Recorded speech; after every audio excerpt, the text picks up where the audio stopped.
Hello guys, welcome back to my channel. అందరు ఎలా ఉన్నారు? బాగున్నారా? నేనైతే చాలా బాగున్నా. ఇది వచ్చేసి నా బర్త్డే వ్లాగ్.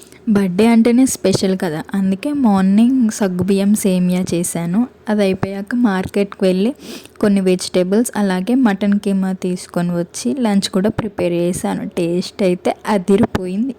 మ్యారేజ్ అయ్యాక ఇది నా సెకండ్ బర్త్డే. ఫస్ట్ బర్త్డే అయితే అందరిని పిలిచి మంచిగా భోజనాలు పెట్టేసి చాలా గ్రాండ్గా చేసుకున్నాను.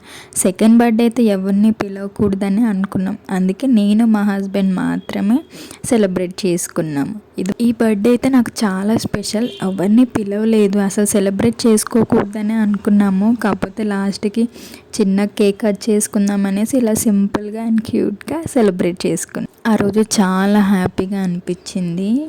ఎవ్రీ ఇయర్ మా డాడీ ఉండి బర్త్డే జరిపించేవారు. కాకపోతే లాస్ట్ ఇయర్ అండ్ ఈ ఇయర్ నేను మా డాడీని చాలా మిస్ అయ్యాను బర్త్డే రోజు.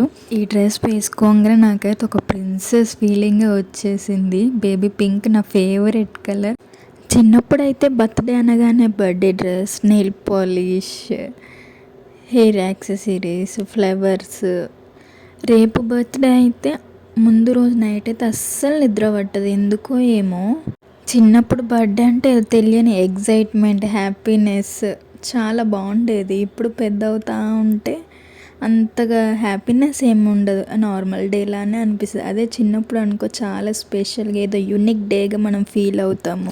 నాకైతే చిన్నప్పుడు బర్త్డే అంటేనే చాలా స్పెషల్ మూమెంట్స్ ఉన్నాయి. నాకైతే మా డాడీతోని మా మదర్కి అంతగా రెడీ చేయటం రాదు. మా డాడీనే మంచిగా నా నెయిల్స్కి నెయిల్ పాలిష్ పెట్టడం, ఫ్లవర్స్ పెట్టడం చాలా బాగుండేది చిన్నప్పుడు రోజులే ఇప్పటికన్నా. నాకు ఎంగేజ్మెంట్ అయ్యాక ఒక 3 డేస్గా మా డాడీకి హార్ట్ అటాక్ వచ్చి నిద్రలోనే చనిపోయారు. అప్పటి నుంచి మా డాడీని ఇప్పటి వరకు ప్రతిరోజు చాలా చాలా మిస్ అవుతున్నాను.